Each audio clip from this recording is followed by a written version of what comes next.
They said the old kingdom was cruel, but those who lived inside its walls remembered something else. Under King Eltharien's rule, fear had a shape, rules had edges, and danger had a name. Nothing was invisible. Nothing was denied. A woman walking through the inner streets knew exactly where she stood, what protected her, and what would happen if someone crossed the line. The king's law was not gentle, but it was fixed. Violence against women inside the realm was not treated as passion or misunderstanding. It was treason against order itself. Men learned this early. The first executions had been public, deliberate, unforgettable. After that, silence did the rest. Women moved through markets, corridors, and stone passages with their heads high, not because they felt powerful, but because the structure surrounding them did not pretend to be kind. It simply enforced itself. Eltharien did not speak of equality. He spoke of stability. Women were seen as pillars of lineage, continuity, and social balance. To harm them was to fracture the future of the kingdom. That belief was carved into law, ritual, and punishment. There was no debate, no reinterpretation, no shifting of meaning. Protection was not emotional, it was mechanical. At night, the palace guards changed shifts with ceremonial precision. Torches burned at fixed intervals.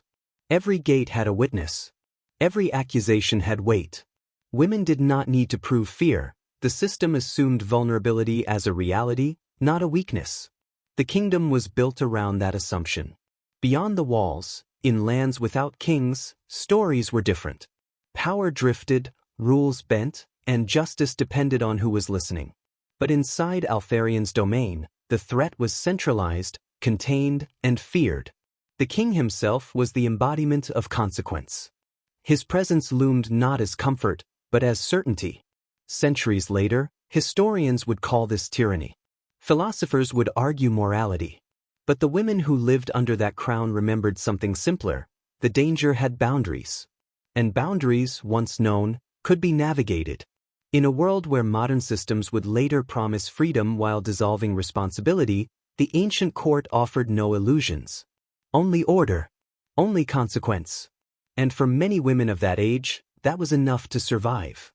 In the ancient court, protection did not come from empathy. It came from hierarchy. Every man knew his place, and every place came with limits that could not be crossed without cost. Desire was not an excuse. Emotion was not a defense. The law did not ask why, it asked who and where.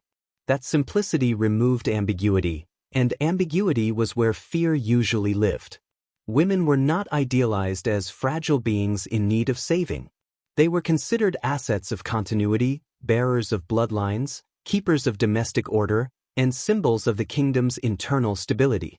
Any harm done to them echoed upward, not outward. It reached the throne. That alone reshaped behavior. Men did not fear the woman. They feared what stood behind her. When disputes arose, they were not settled in whispers. A woman's word carried institutional weight, not because of moral progress, but because chaos was expensive. False accusations were punished severely, yet real ones moved fast. The court preferred swift resolution over prolonged unrest. Delay was seen as weakness, and weakness invited rebellion. Outside the palace, in villages and borderlands, the same logic applied. Lords governed under the king's shadow, aware that failing to maintain order, especially involving women, marked them as unfit. Punishments were not designed to rehabilitate, they were designed to deter. Public, ritualized, and final. Contrast this with what would come centuries later. In the modern world, protection would be promised through language, policies, statements, awareness campaigns.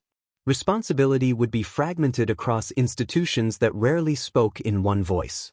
Violence would be debated, redefined, diluted by interpretation. Accountability would become conditional. In Eltharien's kingdom, there was no such diffusion. Power was concentrated, and so was blame. That concentration created fear in those capable of harm, not in those vulnerable to it. Women learned to read the signs of authority, the colors of banners, the markings on armor, the sound of boots in corridors. These were signals of safety. The system was cold, but it was consistent. And consistency, more than kindness, allowed women to move without constant calculation. They did not rely on hope. They relied on certainty. The modern world would later praise freedom of movement, freedom of choice, freedom of expression. But in removing the visible hand of consequence, it would also remove the invisible shield that once made danger predictable. In the ancient court, fear was heavy, but it was not random. Time did not soften the system, it refined it. As generations passed, the rules governing women's safety became ritual rather than reaction. The court no longer needed frequent punishment to remind the realm of its boundaries. Memory did the work. Stories of what had happened to those who violated the king's order were repeated quietly, at tables, in barracks, in the dark corners of taverns. Fear traveled faster than mercy ever could. Women grew up understanding the logic of the crown. They were taught not that the world was safe, but that safety existed only within structure. The walls mattered. The seal mattered. The presence of authority mattered. A woman alone inside the kingdom was never truly alone. She carried the shadow of the throne with her. There was also something the modern mind often misses. Danger was named. The ancient court did not hide predatory behavior behind confusion or moral fog. A man who crossed the line was not called misguided, troubled, or misunderstood. He was called a threat. Once named, he was removed. Permanently. The clarity of language prevented the slow erosion of responsibility. In later centuries, societies would try to solve fear with complexity. They would add layers of process, committees, reviews, and interpretations. Each layer promised fairness, yet each also delayed action. In that delay, trust dissolved. Women learned to protect themselves not through systems, but through avoidance, silence, and calculation. Under royal rule, silence was unnecessary. Speaking carried risk, but it also carried force. The king's justice did not care about public image. It cared about order. That indifference made it terrifying and effective. Yet the price was obedience. Women lived within defined roles. Autonomy existed only inside permission. Protection was never free. It was exchanged for compliance. The crown did not pretend otherwise. That honesty formed a brutal contract, safety in exchange for submission to law.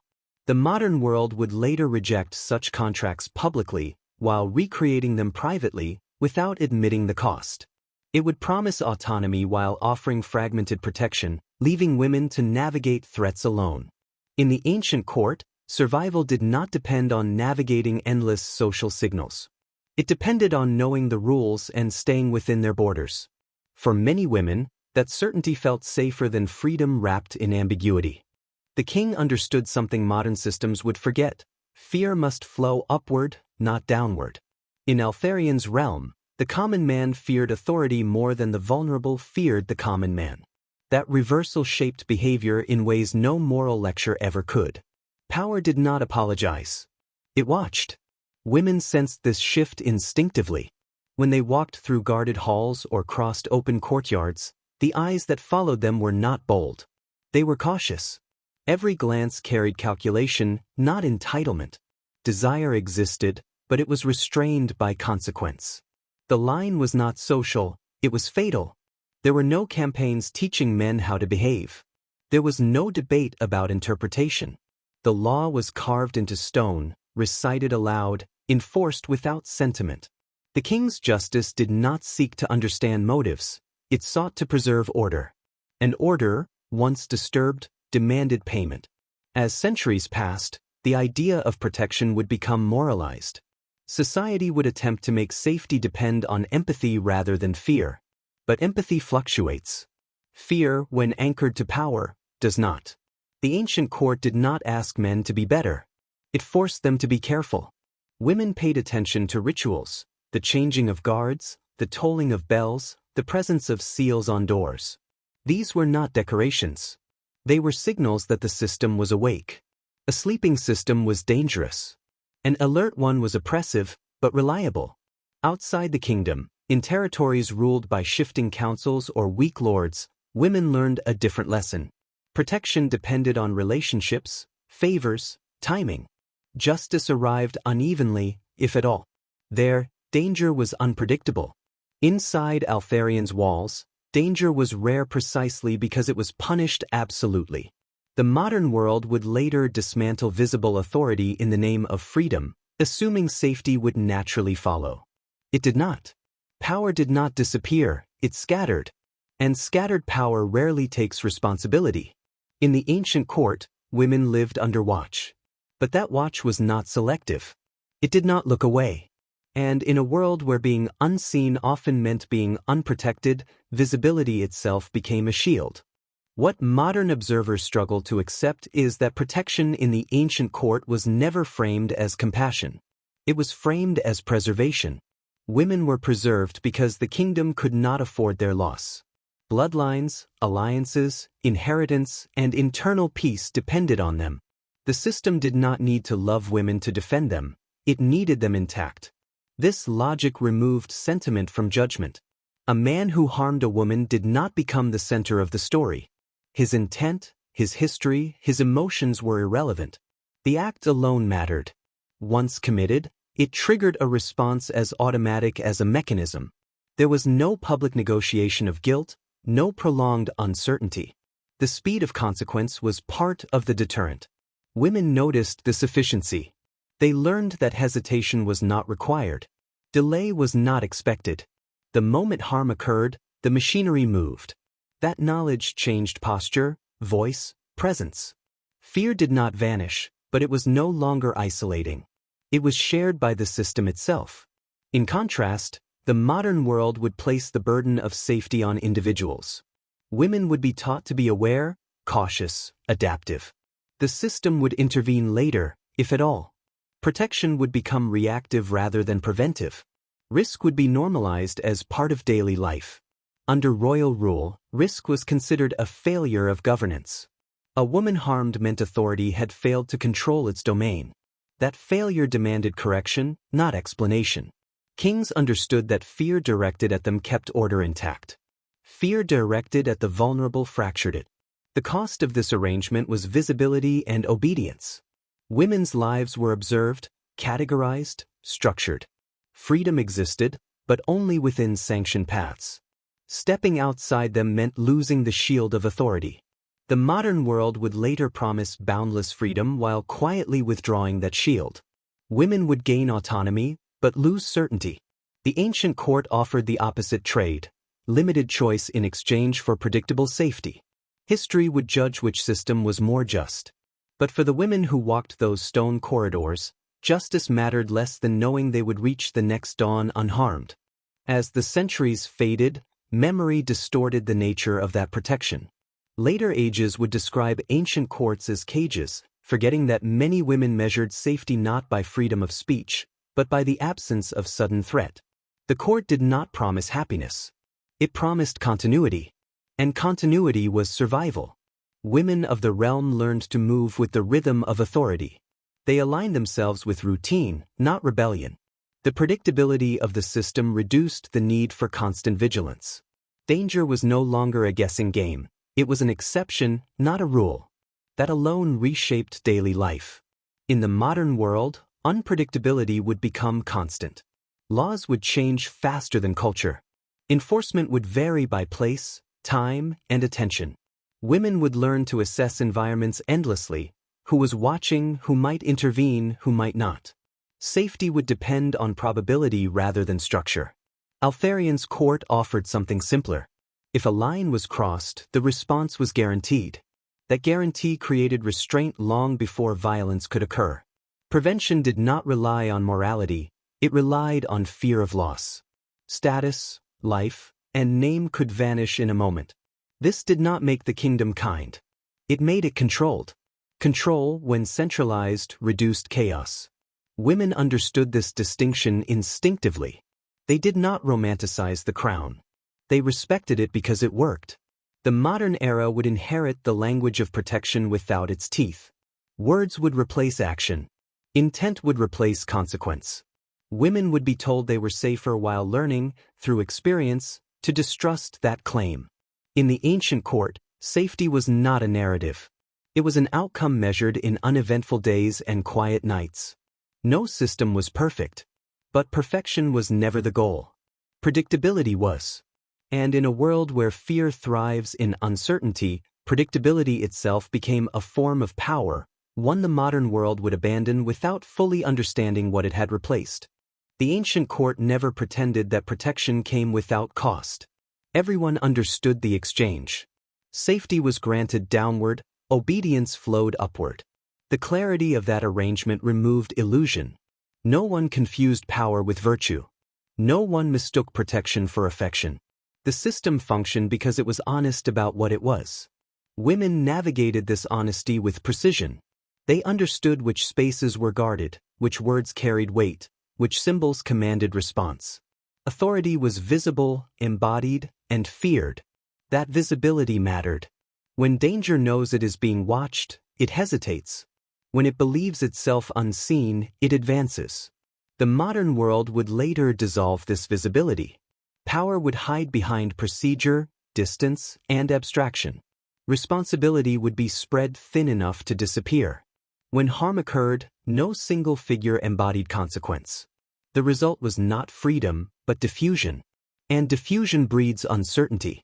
In Altharian's realm, the king was not distant.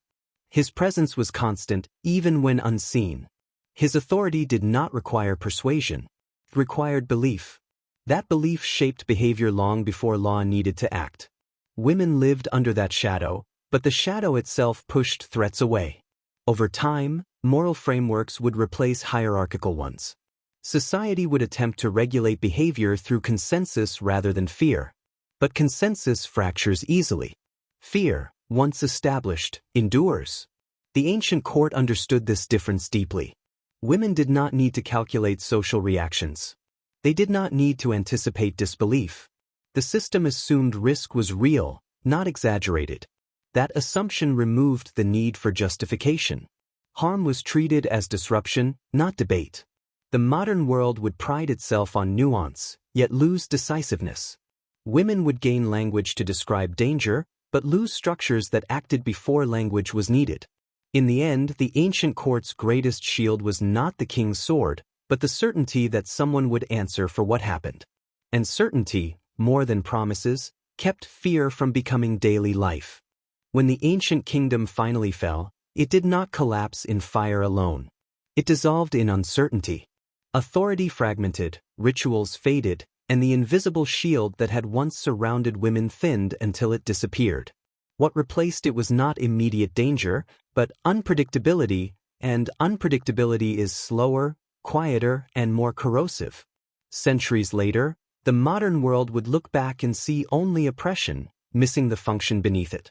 Power had been centralized, feared, and therefore effective.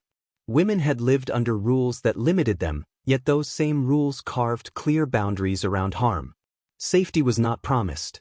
It was enforced. The modern age would reverse the equation.